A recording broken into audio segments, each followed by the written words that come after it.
abbreviations that mirror an existing political party or a name that nearly resembles the symbol of another existing political party. Perhaps this is something you need to look at. Now, you know that in Kenya, we have had coalitions before and after elections. And coalitions are also vehicles in our elections. Is that so? Yes, sir. Do you know how coalitions are formed by law? Yeah, if you want to form a coalition, what you would need to do?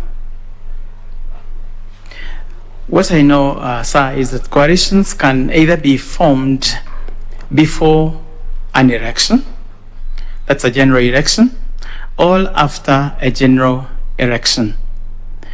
The way I find coalitions formed in Kenya, they are formed to advance a certain philosophy with the name of mobilizing the Kenyan populace to vote.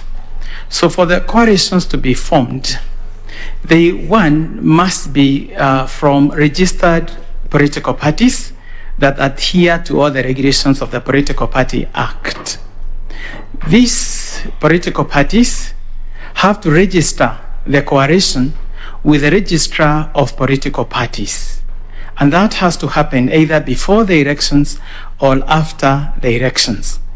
Do you know if you have a coalition, and the way you form a coalition is through a coalition agreement, perhaps that should jog your memory, you enter into a coalition agreement. Now, if you have that agreement before an election, do you know within what timelines you should file it with the registrar of political parties? I'm not very sure, sir, but I would presume it's like 60 days before. It's 3 months before. And what if you form a coalition after the election? You're supposed to deposit the coalition agreement with the registrar of political parties. You may not also be sure of the timelines applicable.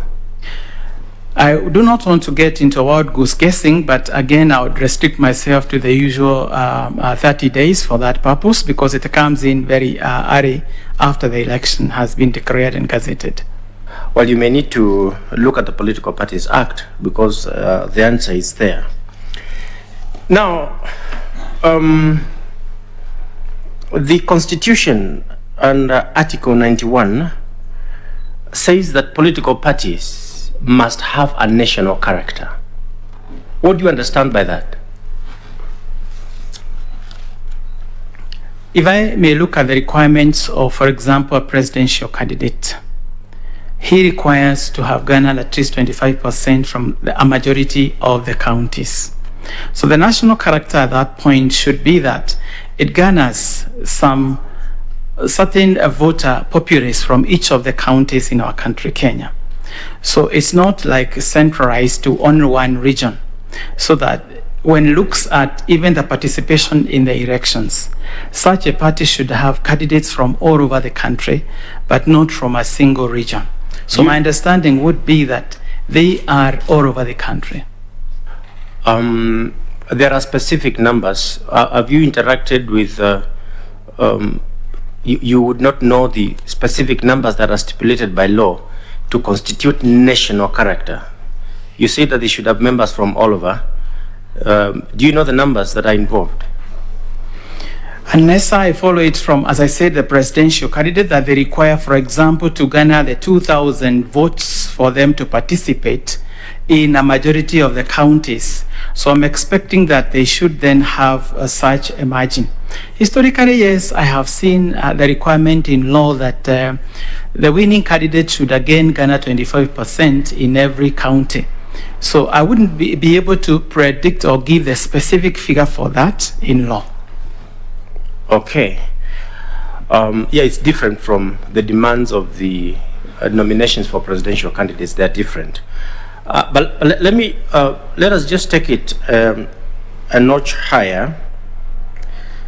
Political parties are by law required to conduct primaries, primary elections. Kwa Kiswahili tunaziita, mchunjo. Kweli. Do you think that political party primaries are important in our electoral process? Yes, and thank you, sir, for that question. The party primaries are the critical drivers of the final candidature. And they always seem to encourage political party democracy when they are done, and especially if they are done in a free and fair environment.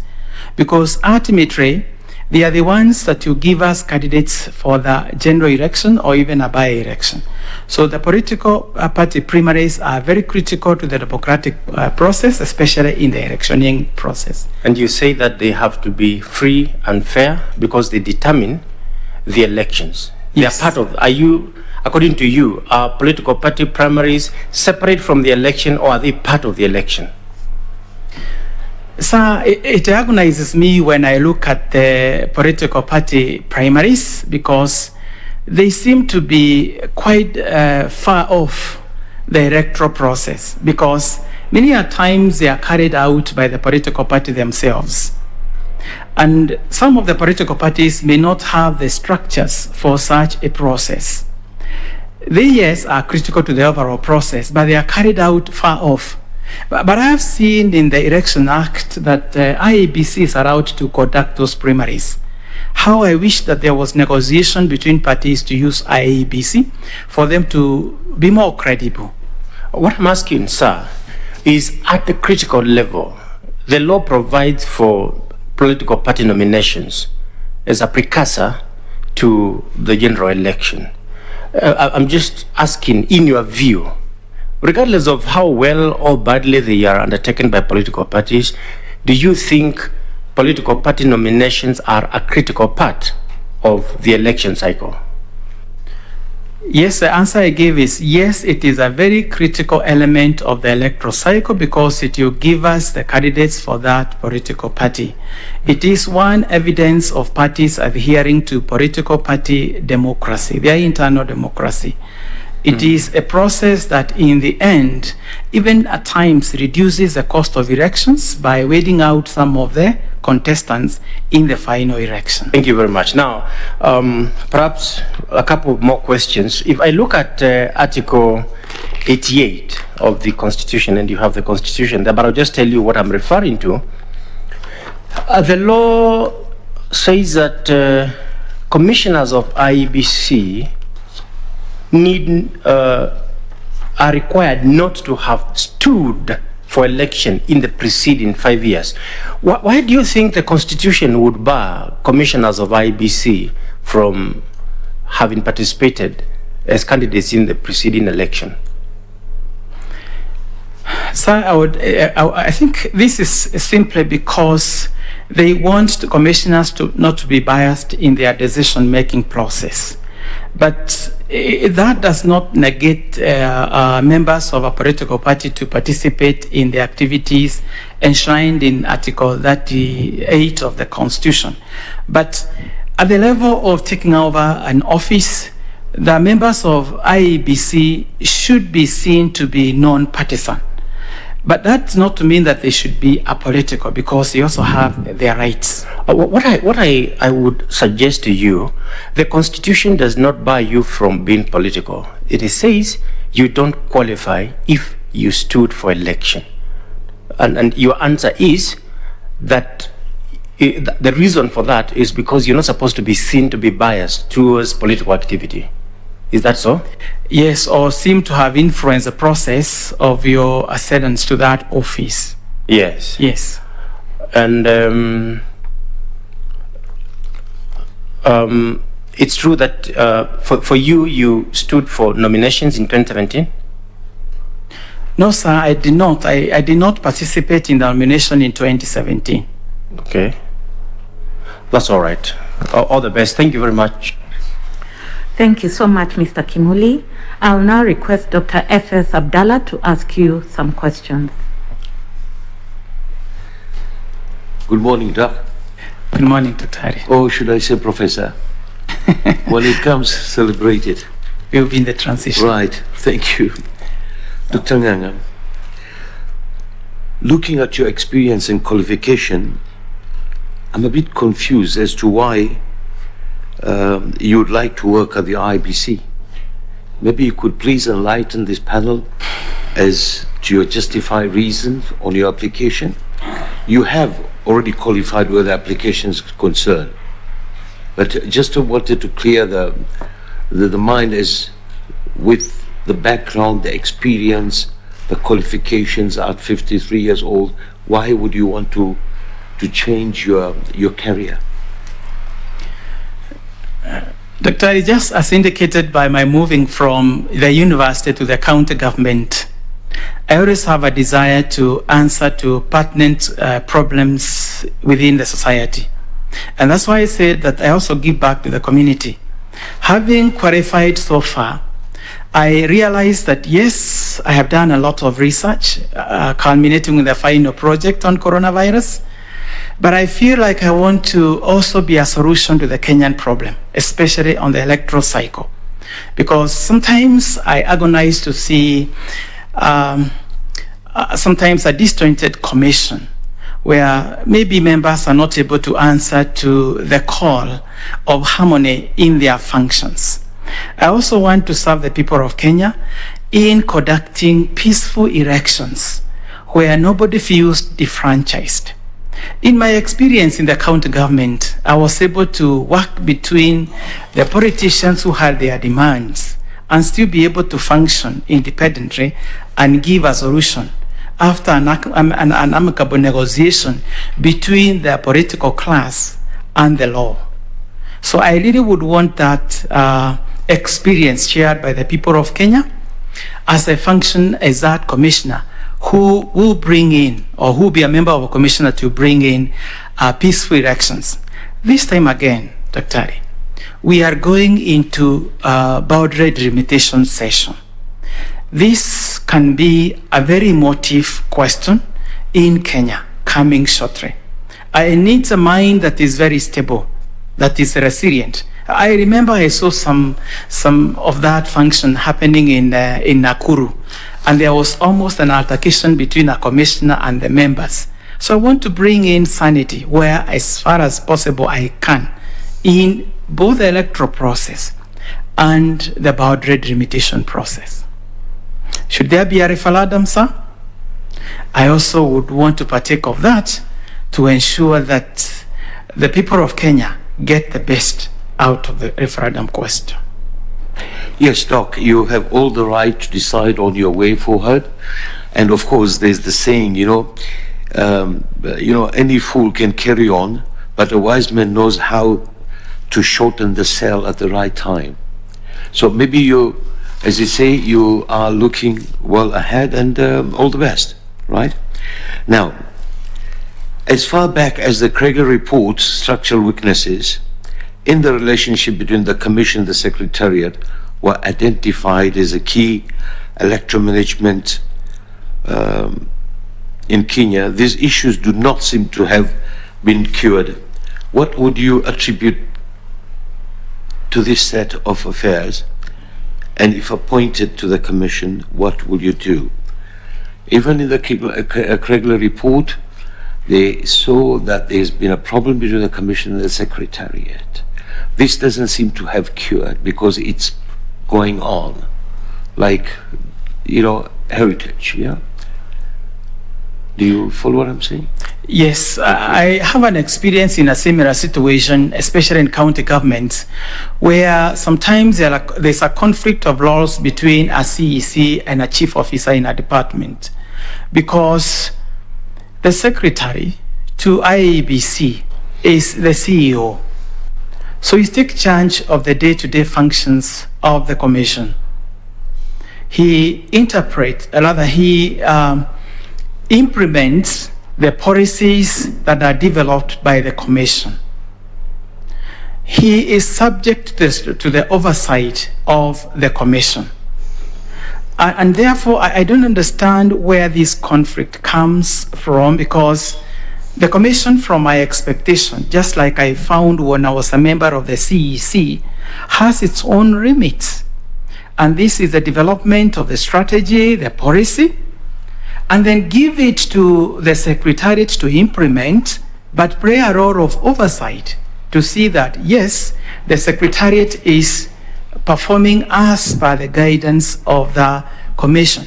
So what I see as a conflict there would be more of a personality difference than really a functional difference in law.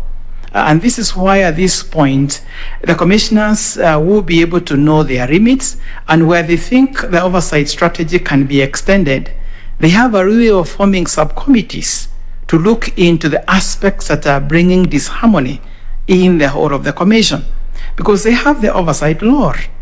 And if there is, and God forbid, a law secretary general or CEO, they have all the instruments to rein discipline on such individuals. So I think it's more of the two parties playing within their limits.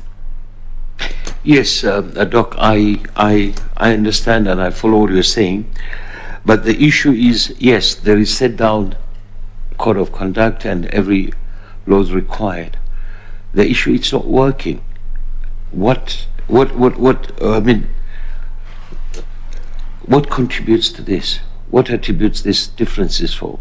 Maybe in my opinion, is maybe procurement, maybe other, things which relates to monies.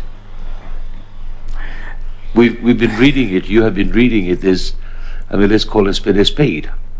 Yes, I agree that the setup law, the regulation, the SOPs, the TRRs are there. They're documented. Then from the Kriegler's time till now, it doesn't seem to change. Are you capable of changing this as a researcher? Dr. Thank you for that. Yes, because as I said once again, when you play within your space, you surely will bring in harmony. The issue of interest, especially monetary, is emotive in Kenya. Or sometimes it is perceived. Because like listening to what's happening in the LSK, you see that perception in there. Sometimes you don't know whether this is true or not. But I know, yes, there could be interest. For me, when I was at that position, I could see a similar scenario where contractors would come and they want their solution to rate payment solved at my desk. And I would tell them, yes, I have the oversight law, but the function of payment rests squarely on my chief officer.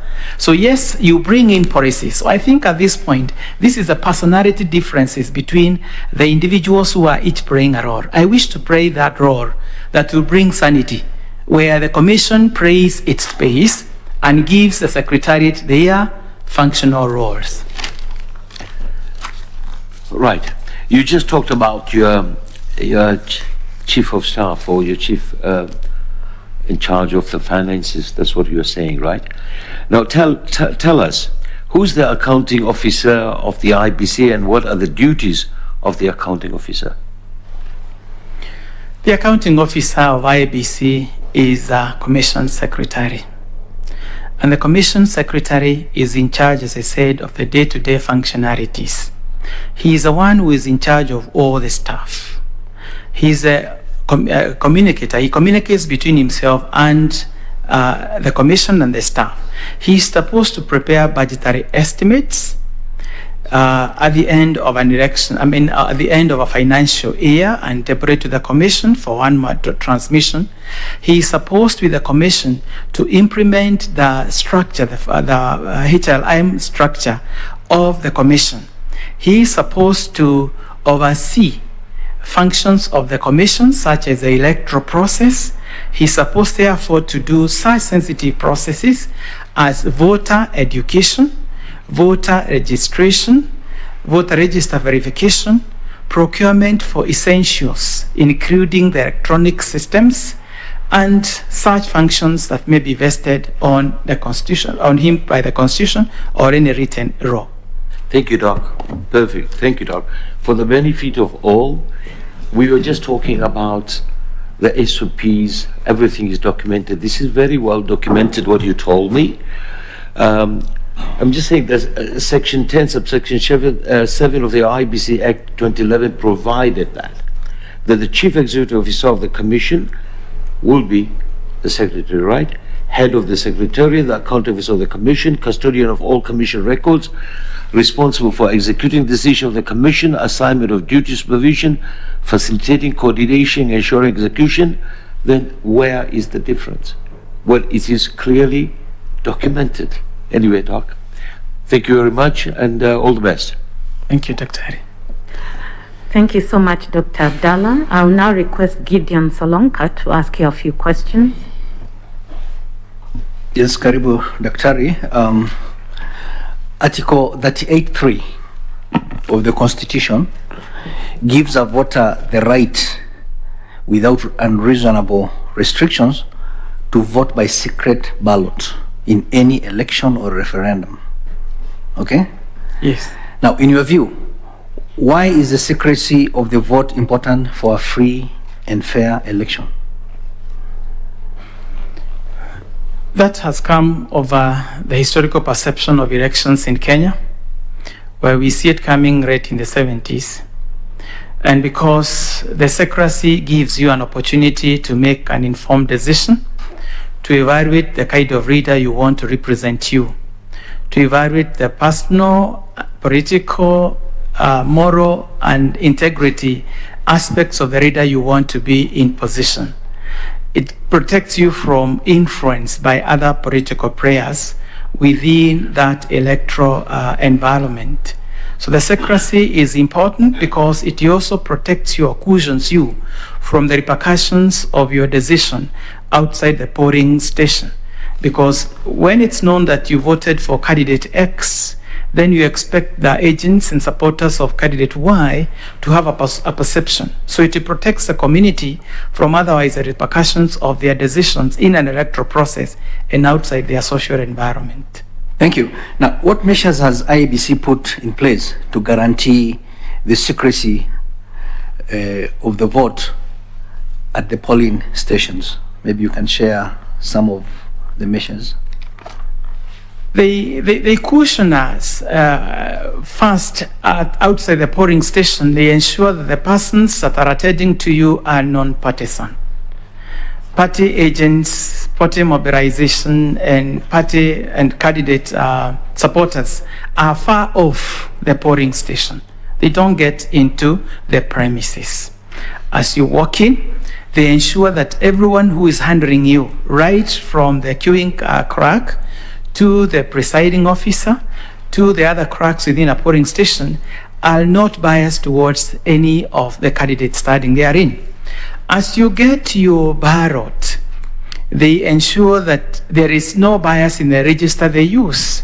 And as you go to select your choice, they protect you by giving you or reading you to a booth where your selection is not visible to anyone, so that you're able to then select your candidate, put your tick or X. They'll have trained you earlier on how to forward your ballot, and without showing the contents of it, put it in the correct ballot box. As you walk out again, everyone along the way and out of the station is unbiased. So that protects your secrecy. Thank you. And how about the design of the ballot itself? How does it ensure that secrecy? The ballot, one, gives you, of course, the numbers and the name of where you're voting. And it also has features such as the photo of the person or the persons that are vying for that election. It also gives you their names so that you're able to make an informed choice from the image or the names of the candidates. So you're able to then tick or put a mark on your candidate of choice. Thank you. Now, after casting that ballot, are you able thereafter to know who voted? Like, are you able to identify the voter? That's what I was trying to look at. No, you can't, because if you write your name on the ballot, it becomes it's not counted. It becomes a non-vote for you. So it's not possible to know that candidate X voted for who. I saw that during the first multi-party election, Yes. and that led to a lot of spoiled votes. So that's also another way of ensuring the secrecy. Yes. Okay. Now, let's go to Article 54(2) of the Constitution. It requires the state to ensure the progressive implementation of the principle that at least 5% of the members of the public in elective and appointive bodies are persons with disabilities. Okay? What do you understand by progressive implementation? This means that that was not to be implemented immediately after the promulgation of the Constitution, because it was a process that was going to take time. You realize that persons with disabilities have to go through a registration process so that they are vetted for the different types of disabilities and the degrees of the same. So this was not to happen instantaneously because it required then the vetting bodies to take time. Number two, it wasn't also to be instantaneous in the sense that the performance of the persons with disability has to be evaluated in the sphere of that institution. For example, if it was to be in the commission, there is need to first evaluate the environment through which these people are going to play a role.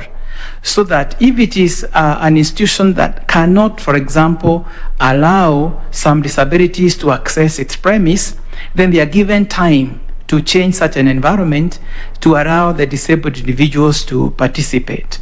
So that it wasn't also to make the government like unconstitutional by not adhering to this call for 5% disability mainstreaming. So this, just like the gender mainstreaming, was given a clause to take time. Okay. Thank you. And what measures have been put in place to achieve this?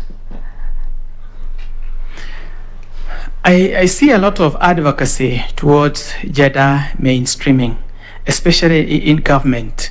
You know, every year government institutions report back to their mainstream ministries on aspects of such issues as gender mainstreaming and gender mainstreaming.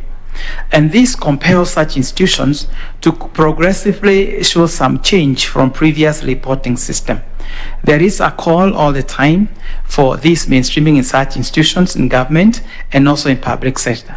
I also see a lot of advocacy happening in the institutional framework and also in the physical development of infrastructure that allows the disability mainstreaming to be practiced in many institutions. Okay, maybe you may need to look at the issue of party lists. Okay. Yes, on party list, yes. Yes, as one of the ways that this is going to be realized, party list, and also on the issue of nomination fees. There have been some subsidies that have been given to PWDs. Okay. Now, registration of voters and revision of the register of voters is required to be undertaken at all times.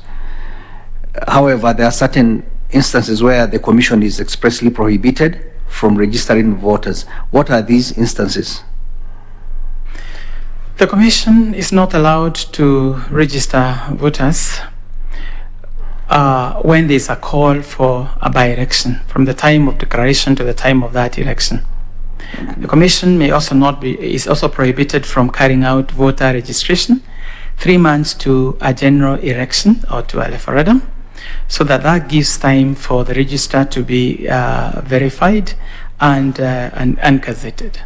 Okay. Lastly, what is a stray ballot? I'm not sure, but I would think a stray ballot would be that ballot in the long ballot box. But I'm not very sure on that. I'm not very sure. Yes. You're right. Thank you. Thank you. Thank you so much, Mr. Solonka. I'll now request Madam Elizabeth Mayo to ask her questions. Okay, thank you, Chair. Good morning once more, Dr. Kangepe. Good morning. Okay. Madam. From your introductory remarks, you told us that you are an advocate for gender equality. Yes. Am I right? Yes. Okay, in your view, do you think the level of participation of women in the electoral process meets your expectation? Madam Mayor, I would say no, because except in the county government where I saw adherence to 30% gender rule through nomination in many instances, women in politics, especially in parliamentary and also county governor elections, has been dismal. And this is mainly because of, one, the electoral environment that faces them, especially at the party primaries, and also at the point of when they want to be independent candidates, because the requirement there is quite stringent, that doesn't favor the gender participation. On the electoral process, the electors mainly are influenced by money sometimes, and where money is involved, in many cases, such environments seem not to be very peaceful. And especially women in politics tend to shy away from non-peaceful environments. And so I would say because of their level of would I say, resilience in such a hostile environment, and the levels of endowment, that is in terms of the funds available to them, there is a reduced level of participation of the female gender in elections in Kenya. However, that could be solved if IEBC did make an effort towards supporting the gender question by maybe facilitating rallies for election purposes. Maybe there would be a policy that favors them so that they're able to participate. Okay, thank you. Let me give you some statistics from the 2017 general election.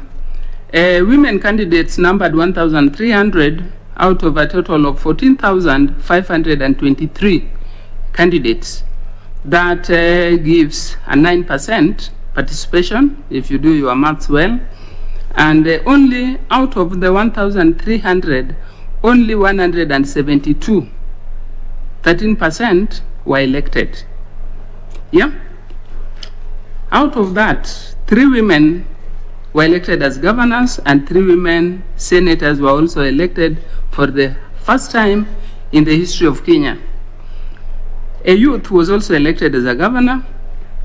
8 people with disabilities were also elected to the office. Political participation, therefore, for women, youth, and people with disabilities fell short of international standards and actually failed to meet Kenya's constitutional requirements, especially the 1/3 gender quota. Do you agree with me, Dr. Kang'ethe? Yes, I do. So, of particular concern, which we want you to address, is that women and other special group interests were especially vulnerable to violence. If you are appointed commissioner to the IEBC, why is it important that we ensure that political participation of all sections of the society should be taken into account? Why do you think it's important? It is important because it shows that we have internal democracy that is free and fair and that gives everyone an equal opportunity. So I think on this, yes, we are falling short of the global expectation, the constitutional expectation, because of violence, as you said. But this is something that would cure from IABC, especially, and I insist again, this violence is seen during mainly nomination, where women are not able to penetrate the nomination cycle. If only this was undertaken by IEBC, this would give them a chance, because you don't necessarily have them to partake of the violent groups. Your name will still be on the ballot. But when it comes to political parties, they do not have institutions that protect the female gender. Political parties are not compelled, except at the submission of their party lists, where they're supposed to give 1/3 gender participation, which in many cases, political parties will give the female gender in such areas where they are not strong. So it becomes very easy to fix in names their own. But they would not have given these female gender a chance for competitive politics at the party primaries. If this was given a chance to be done by IEBC, we would get closer. We wouldn't achieve it yet because of the money issue, especially because the ladies in many cases, especially the rural women, don't have the resources required to partake of the political process.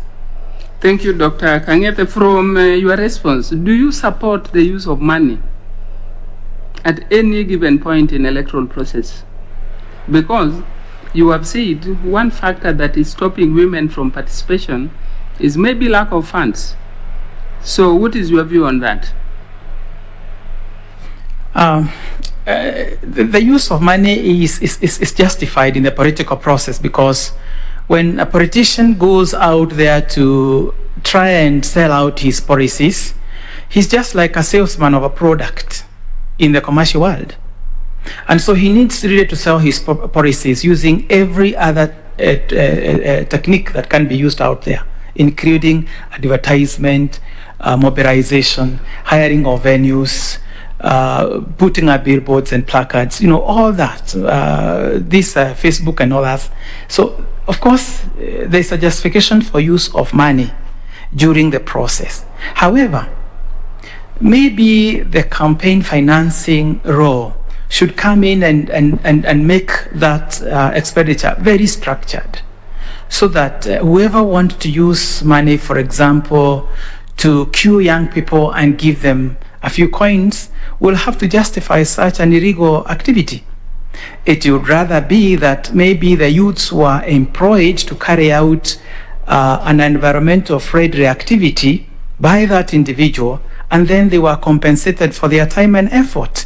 Maybe the regulations to that Campaign Financing Act should structure the use of these resources in such a way that that directly benefits the populace. So it's not just left at the behest of the politician to devise the most probable way of attracting especially young people to himself, a fact that makes him appear very popular among the voters. Okay, thank you. You've also told us that sometimes women don't participate, maybe because of violence, hostile environments. So if you are appointed, what do you think you will bring on board to ensure that IEBC will address the issue of violence in elections? I would, for example, mainly bring in the issue of voter education, either directly or with stakeholders. I would also bring in civil education, though not a direct function of IEBC. I would partner with the right government ministry to do civil education, especially on the law of the female gender in matters election. And on voter education, I would make sure that the curriculum sensitizes the populace on individual female gender who have succeeded, because many times they devise a curriculum without reference. You have correctly told me that 3 governors won this position. It would be a time for that to be brought out and be shown how these 3 female governors have performed compared to their male counterparts.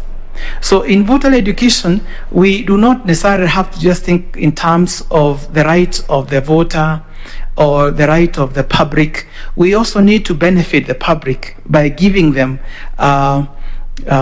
success stories. So on civic education, I find bodies that are going around our community that could be very useful in educating our populace on issues of the female gender. Okay, thank you, Dr. Kangete.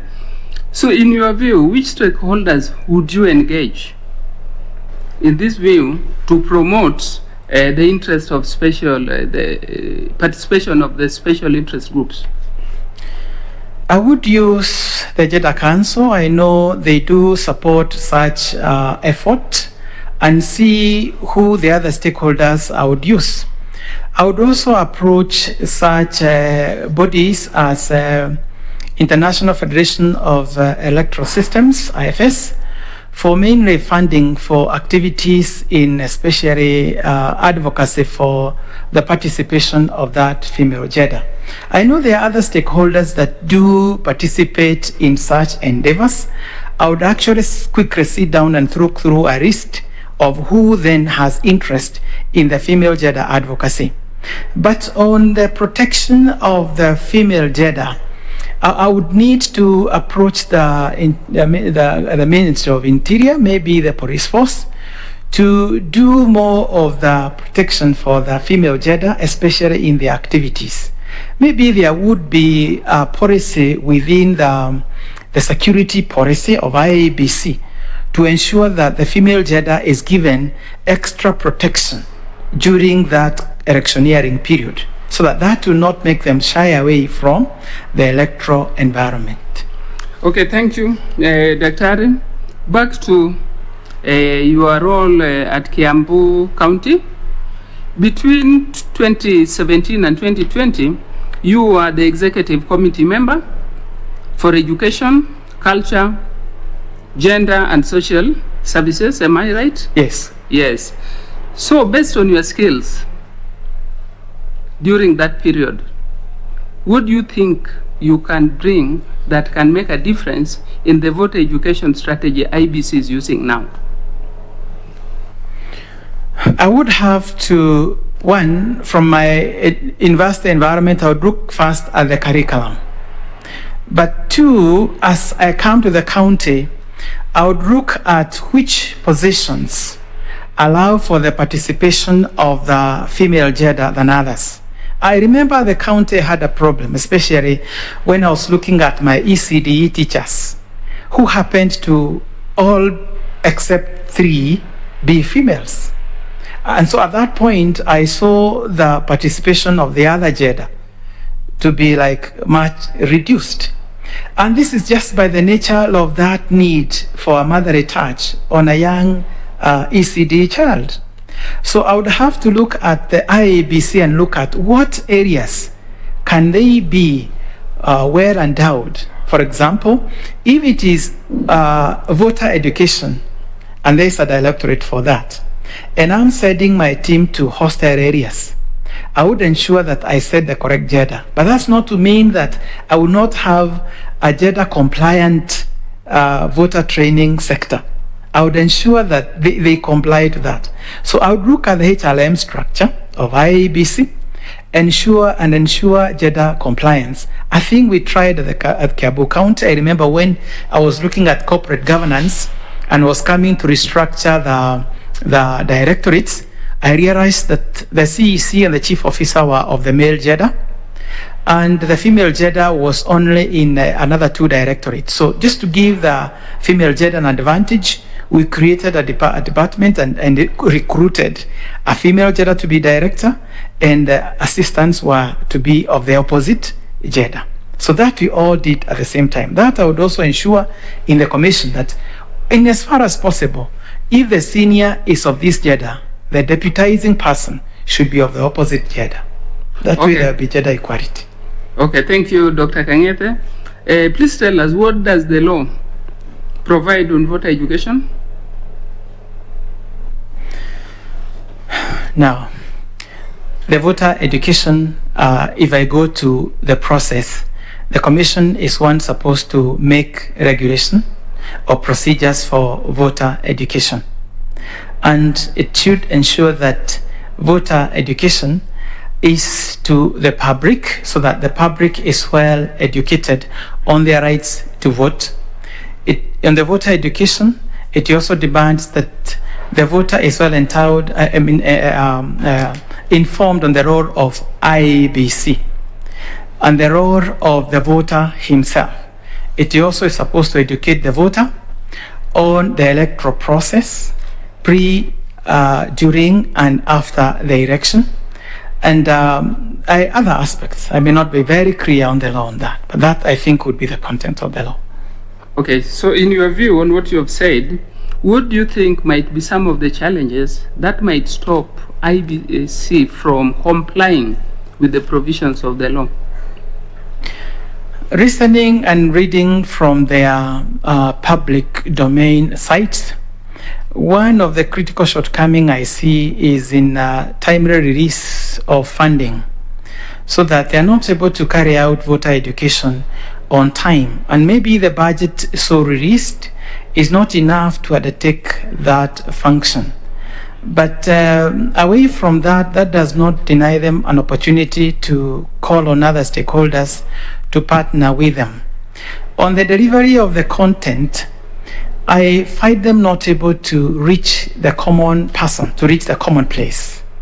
And I remember there was once an argument between a political group that was insisting that though political parties are seen within their public places, IEBC doesn't appear to come in there and educate the populace.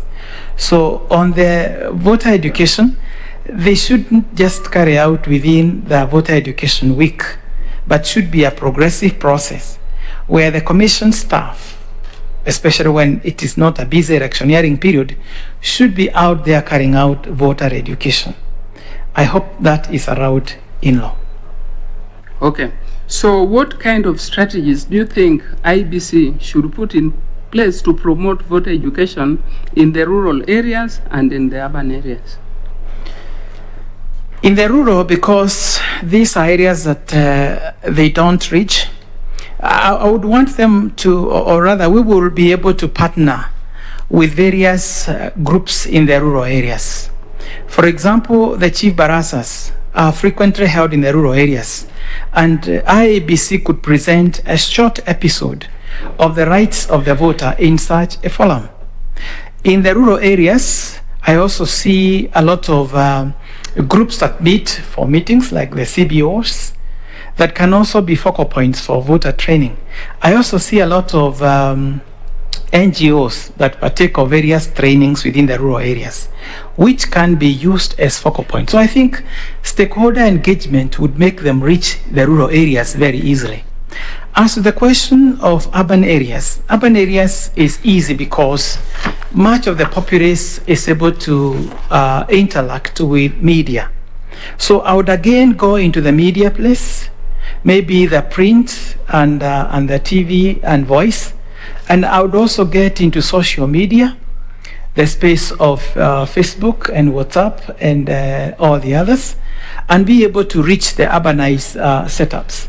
In the urban setup, I would also try to really put up billboards that are easily legible and accessible to the populace on aspects that I want to highlight, especially on the need to carry out peaceful, credible elections. Okay, thank you, Dr. Kang'ethe. Thank you, Chair. Thank you so much, Madam Mayor. I'll now request the Vice Chair to ask you some questions. Thank you, Chair. Dr. Kang'ethe, you are CECM in the Kiambu County government. That was during the period of Governor Waititu, isn't it? Yes. Now, this was a period that was characterized by many issues, scandals of all manner, political conflicts and chaos in the county. A very difficult period, I would say. How did you survive that period as a cabinet of the county? Thank you, Mr. Choka. Very interesting question that I feared you'd ask me, because everyone out there thought that there was a lot of chaos in Kiambu County. Yeah, to the public eye and from the media perception, there was a lot of chaos. Just like it happens during the electoral period in Kenya, where commissioners are supposed to take control of the process away from that media perception. In Kiambu County, yes, from the media perception, there was a lot of chaos, as you put it, political conflicts, but to a difficult period. But to us, as CECMs, we did not play game to those perceptions because we were guided by the County Government Act and the Constitution in the functions of the CCM office. This is why you find, even though there were these conflicts and chaos, I was still busy in my office driving amendments to various sections of the law. I was busy in my office disbursing bursaries to the young people. At one point, even towards the end of my term, I remember I was able to drive a motion for the increment of ECD's teacher salaries by 40%. That happened towards the end of His Excellency Waitito's term. So for us, we were guided by the law, and to make it all, we had the goodwill within ourselves and the governor then, and we had to look at the well-being of the populace in Kiambu. So to cut this short, we acted within the lines of the constitution and the law. Thank you. Now, that's interesting. There were major scandals involving the use of finances, county finances, resources. Eventually, the county government was actually suspended. And you want to say, and you're part of that government, and you said in your opening statement that you're collectively responsible to the governor. And you want to say that you just acted without taking note of all these things, and they didn't affect you at all? Sir, you realize that a CECM, yes, is the electorate answerable to the governor, and they function collectively as CECMs. But you realize that the county assembly has an oversight role. And so you have to function between the appointing authority, who is the governor, who has a leeway to engage in those political issues. But you are answerable to a county government, where the MCAs have to call you occasionally. And you'll be surprised how the county government, members of the county assembly function. During all this time, they were still playing their oversight role. They were calling us all the time. And so we had to function within the law, lest we also get into the murky waters. Yes, it's those murky waters. Those murky waters involved expenditure, misappropriation of county government finances. You are part of the county government, working as collectively as a cabinet of the county. There were major issues to do with misappropriation of funds reported by the Auditor General. As a CCM of the county, as a member of the county government, what did you do? Mr. Choka, we could see that coming, and where it was clear that some of the units within the county were not sometimes following the rule of law. And you know, collectively within the CCM meetings, you highlight that such issues, and you limit yourself to your department. Sir, there was no scandal in the education department. There were no chaos in my sector. And much of what we hear in the public was not directly a function of the then appointing authority, but those whose his powers were delegated to, especially the chief officers. And that's why you find that departments that had chief officers who were implicated then had an issue with the IEBC, with the EACC. I remember occasionally, yes, we were called at EACC to explain the laws of each department in the whole of that process. I don't remember a time when my department was called to explain to an issue of misappropriation or any conflict with the law. But as I said, if we didn't function that way, it would even have been very difficult for the incoming governor to have found a functional government, which I'm sure he did. When you are working in such a situation, and I'm driving to the position you are seeking, to be a commissioner of the IEBC, which has suffered similar problems. You are a professional of high standing. You are working in a government that is completely scandalized. At what point do you say, I take responsibility and just get out of this place? You know, whenever you're working within a political environment, you obviously expect a lot of political interference, just like it happens with the commission of IEBC. This is because every politician, every political party has to play ball with its own interests. And in as far as possible, has to ensure a win for it, sometimes not using the right ways. And so as I come into the IEBC, there are two things that I learned when I was in Kiambu County that really safeguarded my stay there. The first thing was adherence to the rule of law. And so the commission, I would think as a member, would ensure that for every activity, for every process, for every stage in the elections, would have to clearly follow the rule of law to the letter. And number two, when I was there, I worked for the common good of the residents. So the commission has to ensure that they are also working for the common good. For example, if the issue of transmission of results from our previous experience was quite emotive, I would ensure that there is no lapse between the time of correction and tallying and the time of result transmission, because then you charge the populace and that will reach to that electoral violence witnessed. So I think to answer you, I think as I come in, I would bring in my experience to ensure that, yes, I'm in harmony with the law, but also looking at those situations that charge communities, whether perceived or correct, because you have to manage the electioneering period. You have to manage the electorate. You have to manage their perception, and you have to manage the would-be perceived action they may take. Thank you. Still back to Kiambu. Have you ever been in a situation during your public functions as CCM where your integrity was challenged, where your leadership was questioned from a point of integrity? Yes, I would say, yeah, there's a time that happened, and what happened at that point is that according to the Bursary Act, it is a prerogative of the CECM to apportion parts of the bursary funds into either bursaries and scholarships.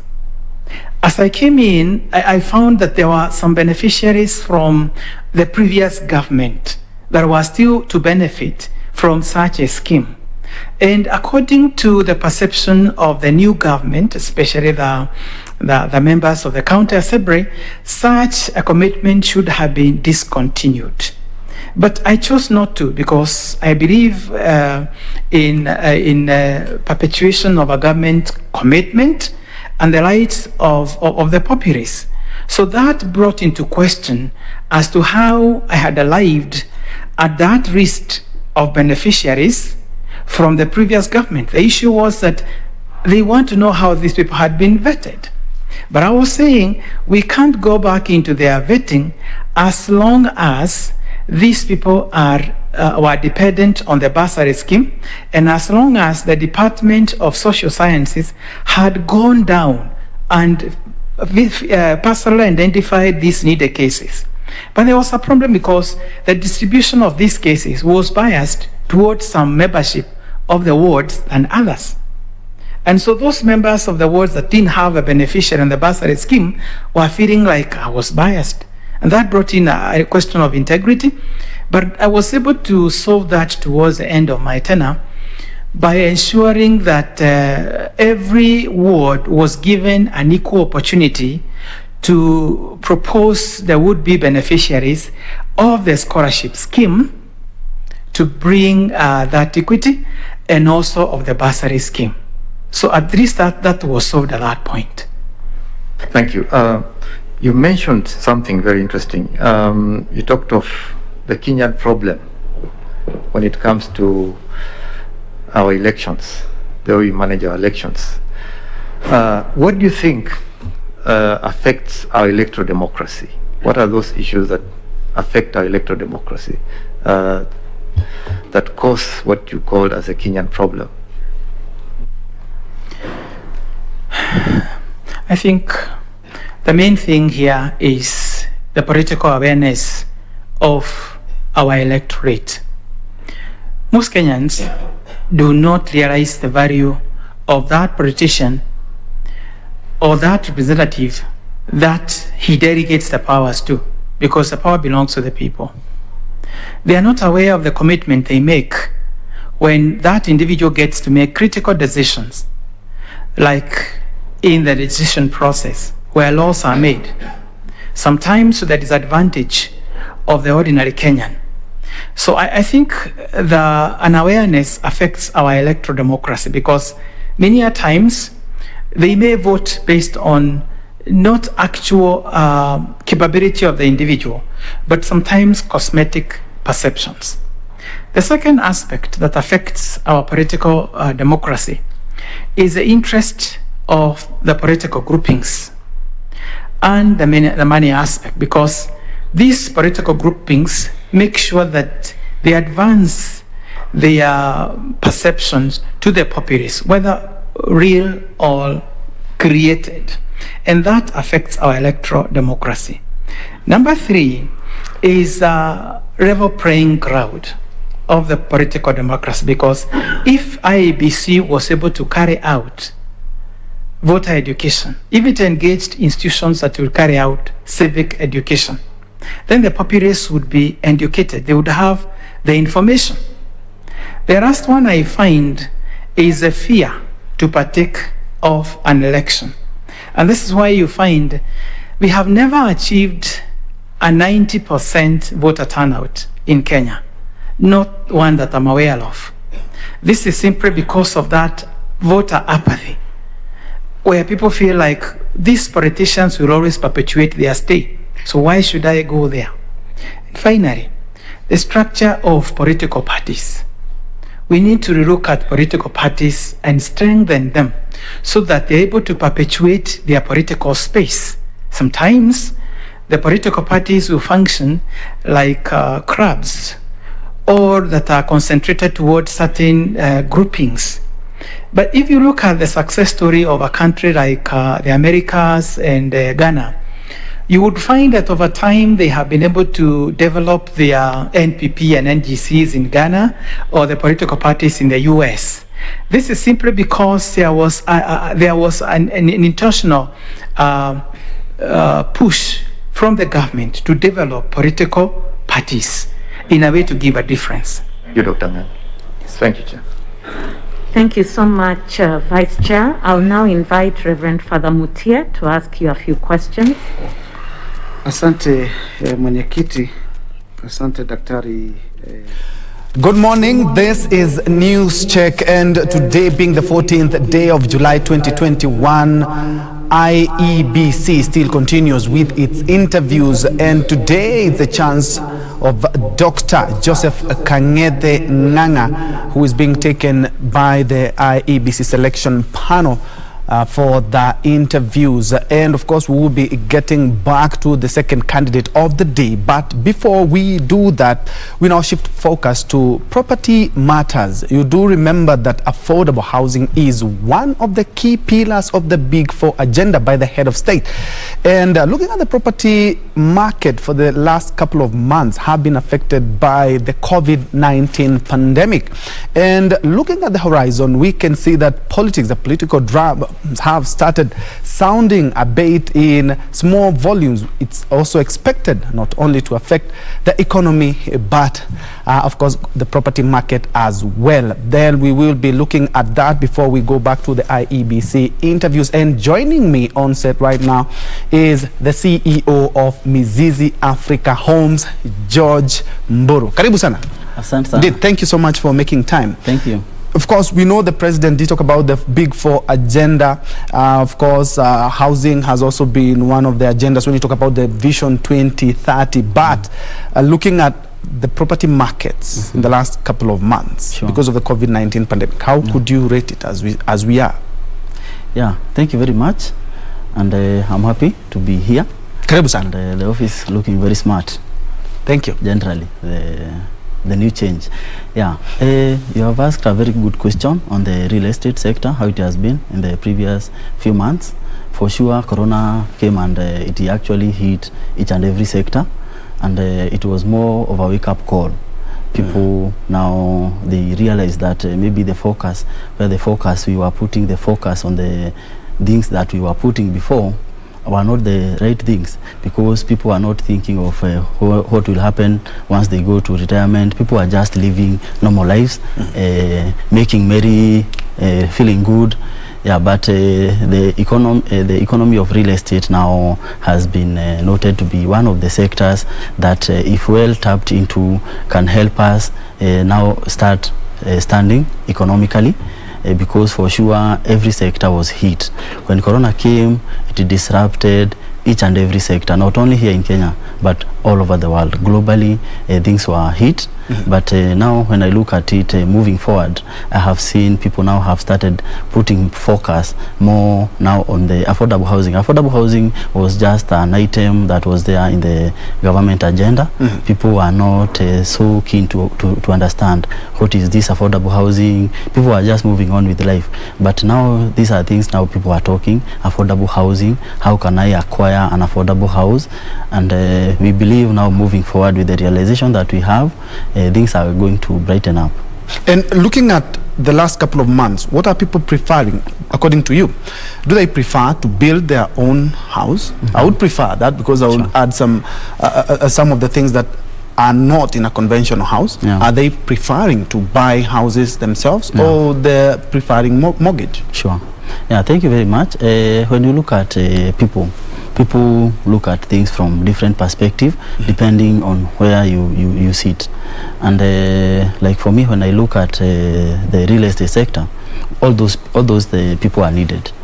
Yes, there are some people who have the time, like you are able to go and get a parcel of land. You are able to go and supervise the construction of your house. You are able to customize your house, as you have correctly said. You are able to bring that house the best way possible. And the same desire that you have, there's another person who has the same desire. They would like to see a house which is which caters their need, their taste. They would like to customize. They would like to put it the way they like. And that is when now we come in, we as Mrs. Africa Homes Limited and other developers, and we work together. We assist you, because you may not have the whole time to go and supervise your project, because maybe your work does not allow, or maybe you are out of the country, or maybe for one or two reasons, maybe you have had an encounter. And like for example, you have so many customers, they did their construction, but sometimes they dealt with the crooked fundis, crooked people, and they actually spent more than they had budgeted for, because it happens when you are coming. Maybe they know you are a media person. You are going to construct. They see this is somebody who has money. They know once they are done with your house, they will never see you again. So a stone that normally maybe goes for 30 shillings, you'll buy at 50, and other people, they will still also. We know sometimes Kenyans, they have some bad habits. Yeah, so you will find that you had planned to go and construct your own house. You had left your work. You go, you construct halfway. The money ends, and you are left there now even in more problem than you have before. You don't have the money, you don't have the house. Yeah, that's why we as Mrs. Africa Homes, we come in for people who are not have had such experiences, people who do not have the time, people who are far away, maybe in other countries, and we come, we work together, we hold hands. You tell us, and we give you the opportunity to customize. We allow customization.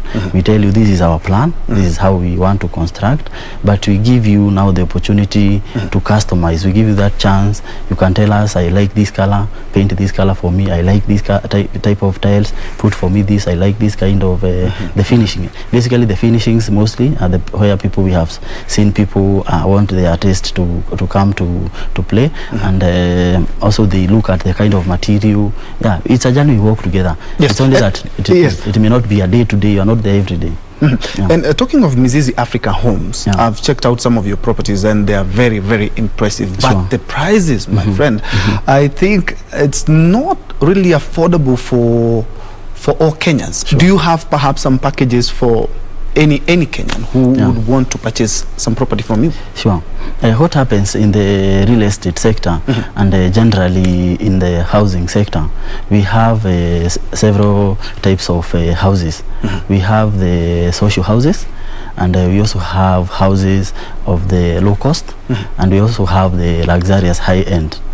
And you will find that the social houses, mostly they are done by the government, maybe in partnership with the maybe international donors and such, because they target people mostly who maybe do not have an income, and maybe to upgrade the slums and such things. They target mass people in big numbers. But like for us, Mrs. Africa Homes Limited, our niche is to cater for people who have an income. At least you have an income, you are working somewhere, but you do not have the time. At least you are able to be given maybe a loan, and they are not expensive. Our houses range from around 4.5 to 5 million, which is not expensive. If you are to go and purchase a parcel of land in the areas that we are constructing, you will find that, and you also construct, you will find you will actually use maybe double the amount of the price at which we are selling you at. For example, you have a project in Juja called Falcon. You are selling at 4.95. That project, to buy a parcel of land, the piece of land that we are constructing your house and constructing, will cost you more than 7 million. So it is not expensive. It's only that we are giving you value for money, and it may seem expensive if you do not do the calculation. Where are you getting the parcel of land? Yes. Is it in a developed area? Is it in a very interior area? You can be surprised that with maybe maybe even 2 million. You can go somewhere very interior, and we are actually able to do for you a house somewhere interior, and it will be a good house. But so now you also do the calculation. How much are you going to be spending on transport?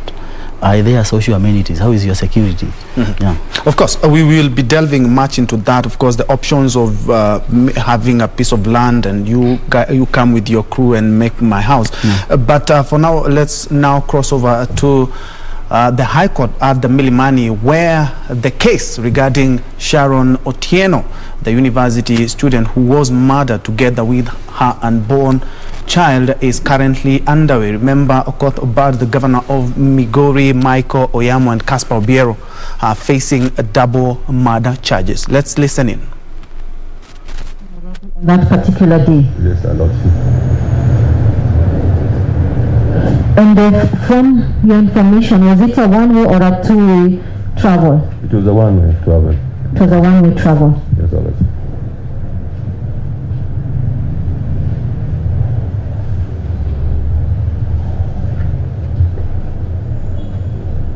And you said that the pilot confirmed?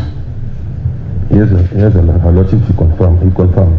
And do you have any document to confirm that the pilot confirmed? Or what document is that the pilot used to confirm, or did confirm for you that they actually traveled on that particular day, time, and sat on those seats as indicated on the boarding passes? Yes, Your Highness. It's the one I was talking about, the PNR. The PNR? Yes, Your Highness. Okay, and these boarding passes, were they shown to you prior to today? The boarding passes, were they shown to you prior to today, and who showed you? Yes, they did. I was shown by the investigating officer. Do you recall his name? It's called Owenga. Owenga. Yes, sir. My lady, that is all.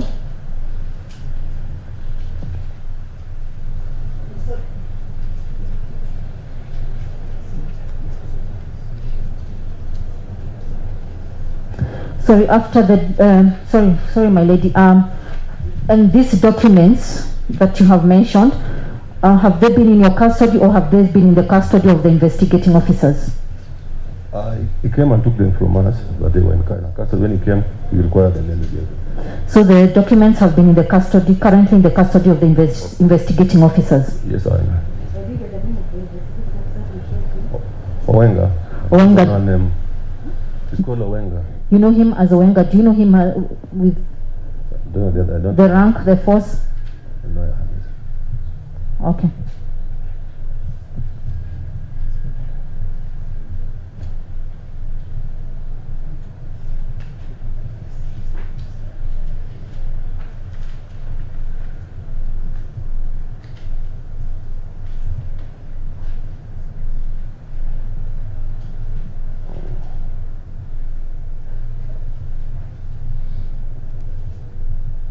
Apology for the first accused, you have no questions for this witness.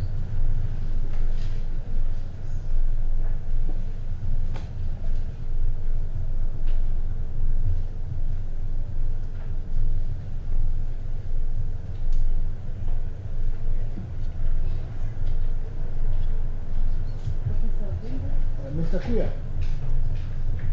did you write a statement?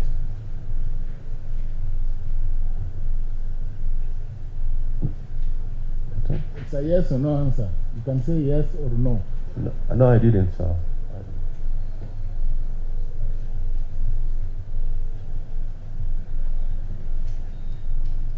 You just walked here and you've just spoken. Just like that. I believe that is not the correct position. Dr. Duo also did not record a statement. The expert technically validated and he knows very well they don't record statements. They have to have Dr. Duo. Do you consider yourself an expert?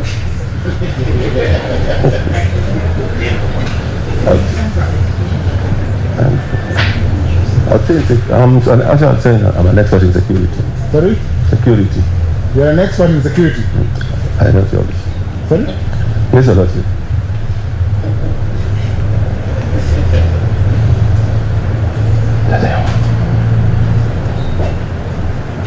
You want me to ask you about your professional qualifications? As an expert? As for aviation security, I feel I am. Mr. Kuya, anyway, the point is you just walked in and you produced this body first. Now you're not aware if these two individuals booked another flight by 5:40 back to Kisumu. I'm not aware about the theology. But you're still an expert, correct? Yeah, unless my part was just to come and produce this one here. As an expert. Whatever it. That's what you take it. Yeah. Sorry, just one other point. I wanted to ask you whether you have a manifest. Do you have a manifest? No, I don't have a manifest. I can explain. Do you have the tickets? The tickets are there. No, have you produced?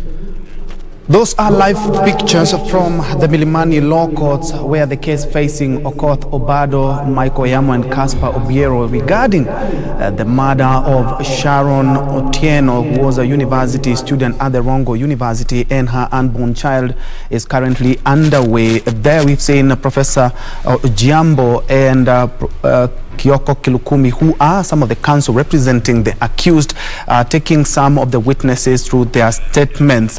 We will be crossing over to Mombasa, of course, to know exactly, to check actually what is happening there in terms of beach matters. But before then, we back in our discussion. We are focusing on affordable housing and property matters in the country in the wake of COVID-19, and of course in the wake of the politics that we expect to see taking shape anytime from now. And joining me is George Mburu, who is the CEO of Mizizi Africa Homes. Well, George, before we crossed over to Milimani, we were looking at how the government perhaps partnership and what you have. I remember a couple of months ago, the government did announce that they will be offering the opportunity to Kenyans who wants to use part of their pension to purchase land or